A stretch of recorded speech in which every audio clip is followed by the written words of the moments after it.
Yeah. Okay. The downtown scene, I don't want to call it pitiful.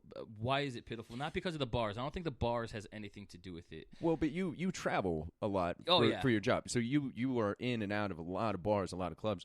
I just stopped off. Me and my kids got back from vacation. We went into a couple bars and the Bahamas, St. Michael, like those scenes are so much better than these scenes, I guess. Yeah, and it's not market size. I think market size has something to do with it because people don't want to put their neck on the line for a business that's going to cave because there's not a niche for it or because there's not enough consumers to actually be there to give them the money they need to sustain, rent and whatever else. Sure.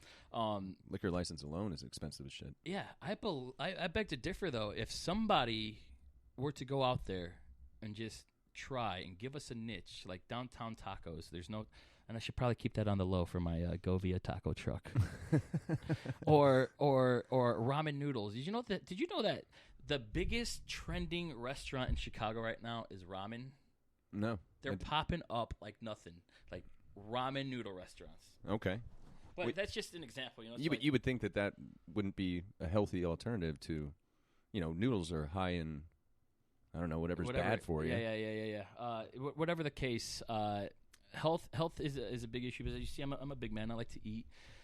That's something that's going to bring in revenue. And whoever steps up to take the stuff outside of just East Peoria and wherever else, there's a pho place.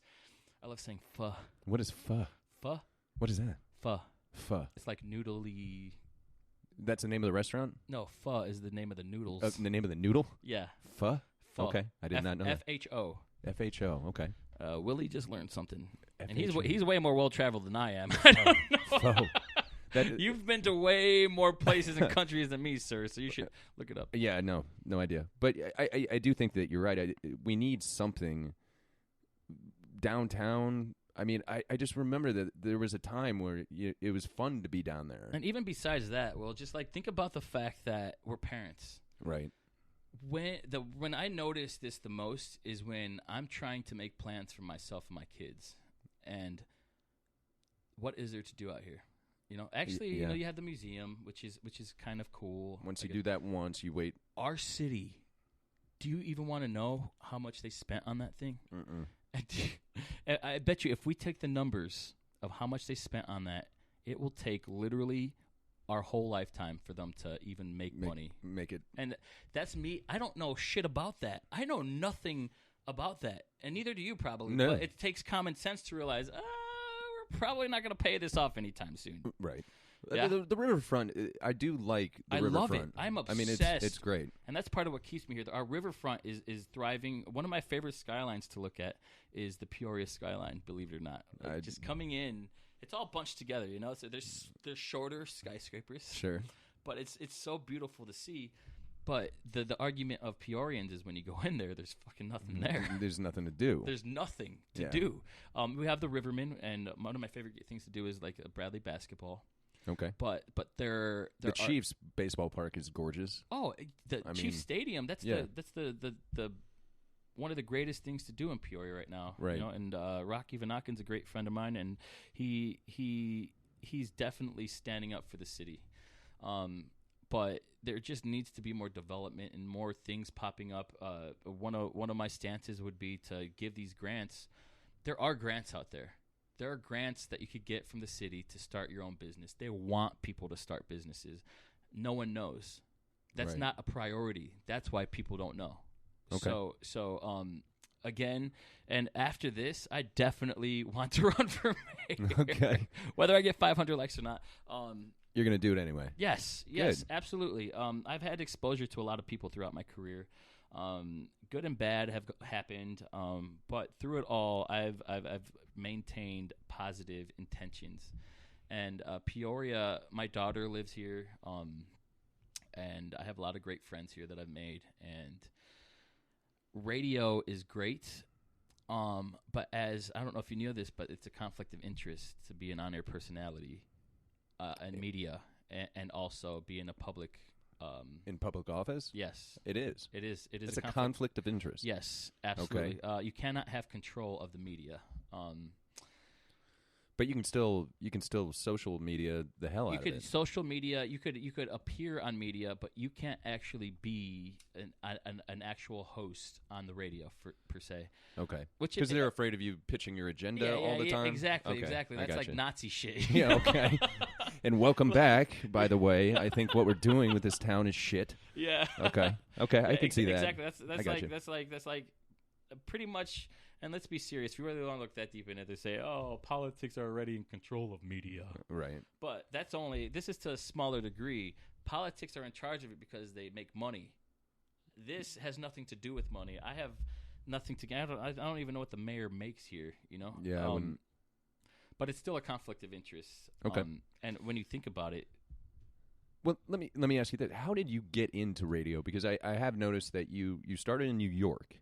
Is that true? That's not true. That's not true. In Chicago. You started in Chicago. I'm from Chicago. I'm 32 now. When I was in high school, back in 2002 is when I graduated. I would always cruise around and listen to the radio with my friends, and it was awesome. You know, I remember I had a Durango, a brand new Durango. Nice. Spoiled little bitch in a Durango, smoking cigs in my car. We would listen to Love Line on Q101. Oh, yeah, sure. Q101 was my favorite station. I think that was Q101. your rock, your K-rock. You had a rock here, right? Yep. 106.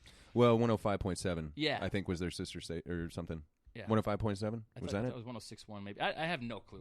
But you guys had a rock station here that Mancow was on. Oh. Do you remember him? Yeah, I remember him. It was the rock station. Was that 95.5? No. Okay. No. Well, Mancow didn't last very long because it was shortly after we got him that all the flipping happened. Yeah, then everybody started hating him, so they dropped him. Yeah. Well, he did a lot of fake bits, but besides that, that's besides the point. I used to listen to Q101 in Chicago all the time, and one time I was a freshman in college, had no clue what I wanted to do, and there was a contest that they had called Win It New, Win It Now.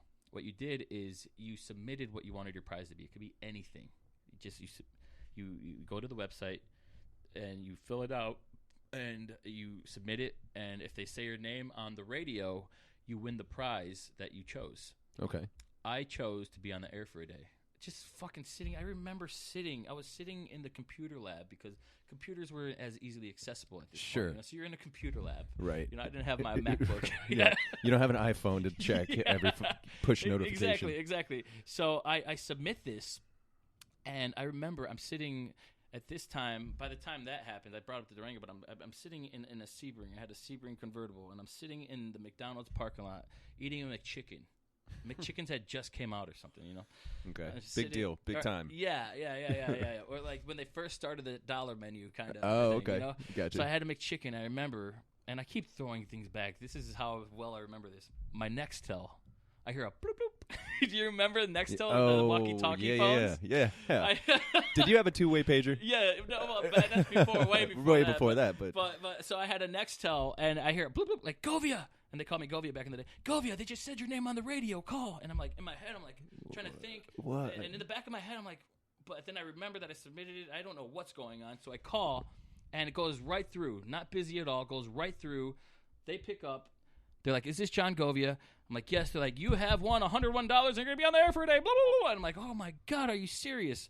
So I end up winning this contest to be on the air for a day. I'm 18, 19 years old enough to win. That's insane. And I'm on the air with a dude named Chris Payne, who was a lawyer but also a weekend radio jock.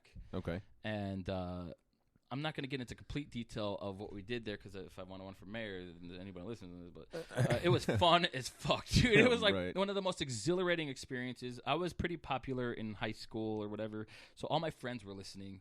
And the phones just blew up. Like I just remember being in there, and he's like, "What the? People don't call like this." Like, so were you kind of like a co-host? Yeah, I co-hosted with him. So he was running the board. So he's playing music, and in between, you guys are having. We're in the same studios as Mancow.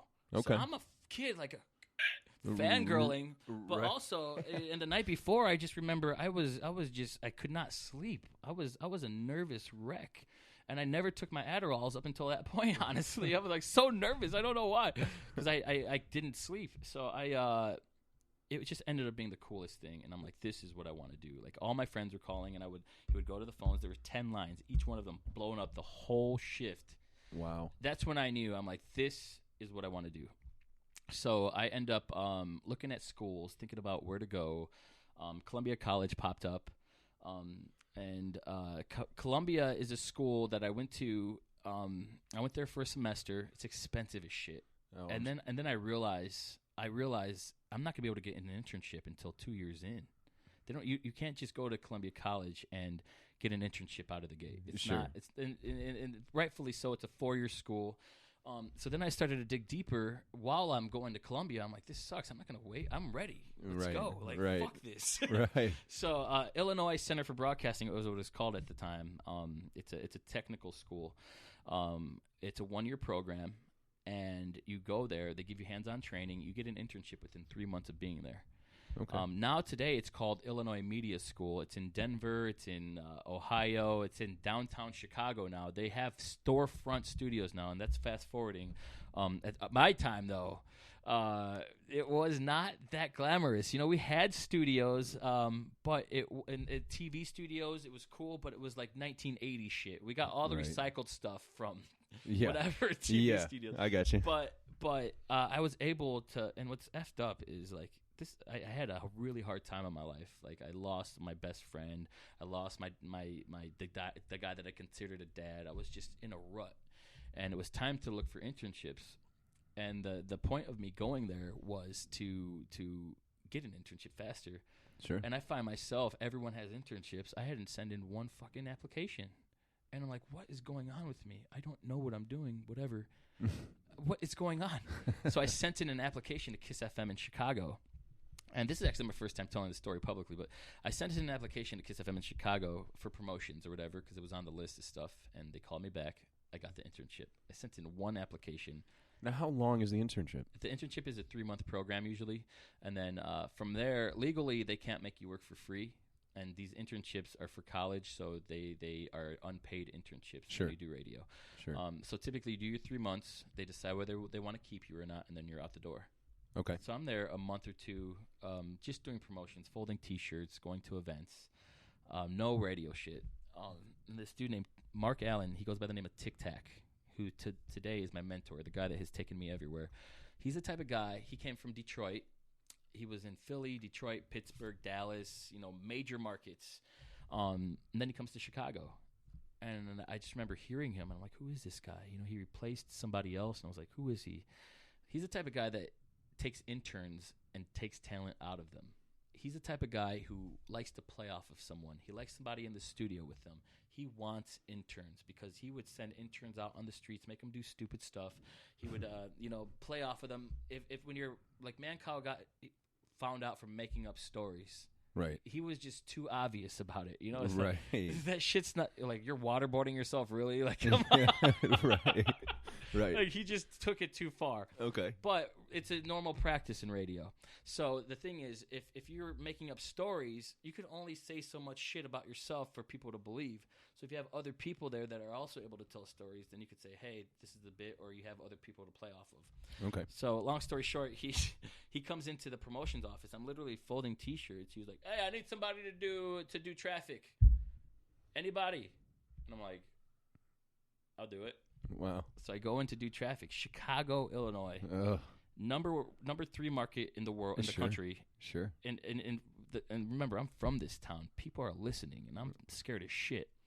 So he gives me the traffic.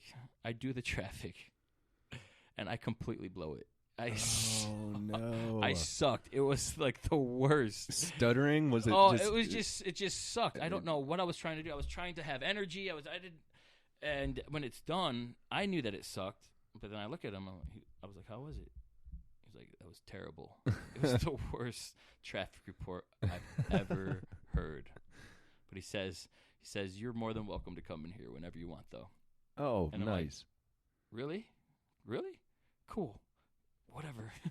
So from that day on, I swear to you, I was in that studio with him every single day for 3 months. For the rest of my internship. And even after my internship expired with the promotions department, I still went in. To the point to where corporate had to yell at him. They're like, you can't have. Yeah.